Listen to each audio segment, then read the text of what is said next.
नव वर्ष प्रतिपदा उत्सव नगर में प्रभु शाखा प्रभु टाउन पार्क में स्वयं सेवक बंधु उपस्थित रहे। इस कार्यक्रम में प्रांत के अधिकारी लायक सिंह, प्रांत प्रमुख, समग्र ग्राम विकास प्रमुख का मार्गदर्शन प्राप्त हुआ। उन्होंने बताया कि संघ के प्रमुख उत्सवों में वर्ष प्रतिस्पर्धा का उत्सव हम सभी स्वयं सेवक प्रमुख रूप से मनाते हैं। आज ही के दिन आरएसएस के संस्थापक डॉक्टर केशव बलिराम हेडगेवार का जन्म शताब्दी भी मनाते हैं। भारतीय संस्कृति में अचल राशि चक्र को ही व्रत पर्व का आधार माना गया है, जबकि ऋतुवादी का परिवर्तन चल चक्रा से किया जाता है। इसी आधार पर नक्षत्रों में अश्विनी नक्षत्र को, राशियों में मेष राशि को तथा मासों में चैत्र मास को प्रथम माना जाता है। कल्पवृक्ष में चैत्र शुक्ल प्रतिपदा थी, इसलिए इसे भी वर्ष प्रतिपदा माना जाता है। बसंत ऋतु का आरंभ वर्ष प्रतिपदा से ही होता है,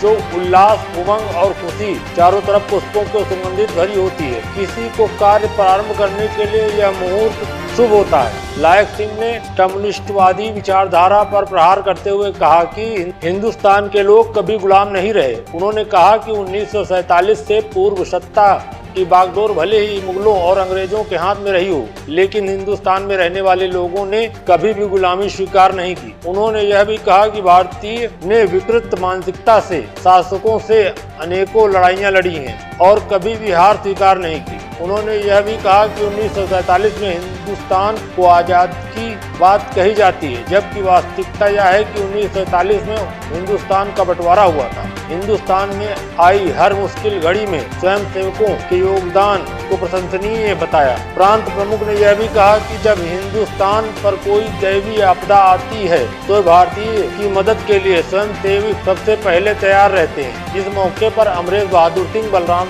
जी, विजय विक्रम जी, सह प्रांत कार्यवाहक संजय सिंह जी, नगर प्रचारक संदीप जी, शिवानंद जी, आलोक जी, शैलेंद्र जी, संजय अवस्थी जी, राकेश जी, कृपा शंकर जी, गया प्रसाद शुक्ल, गोविंद जी, अरविंद श्रीवास्तव एवं नगर के सभी गणवेशधारी स्वयंसेवक भारतीय नववर्ष प्रतिपदा कार्यक्रम में उपस्थित रहे। S7 की डेस्क रिपोर्ट।